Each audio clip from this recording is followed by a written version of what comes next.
Welcome back, everybody. This video is going to talk about data visualization. It's going to be pretty simple, but just to warn you, data visualization is a vast topic. I am touching like the bare minimal surface, and I'm probably not even covering that. So please don't expect to know everything after this video and the next video. But I am going to introduce two pieces of data visualization that'll come in handy, and that is the bar plot and the histogram.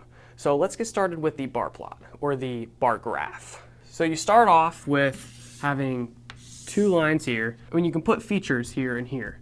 Typically, you're going to have a descriptive feature down here, such as sex, and then we're going to split our data based on target feature values over here. So we could say percent with diabetes.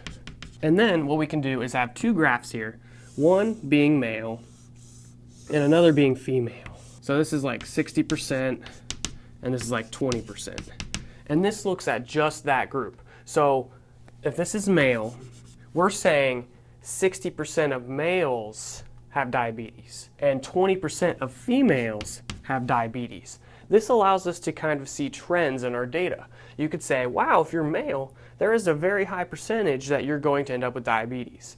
Not that high, but the majority of males have diabetes. What this does is it allows us to take a descriptive feature and split it based on the different values and then see its correlation to the target feature. And because these are different, one's really high, one's really low, that shows that there might be a correlation. The more different they are, the stronger the correlation. And as we all know, correlation proves causation. So that is an introduction to a bar plot. Very simple. It's really not that hard. In the next video, we're going to be discussing the histogram.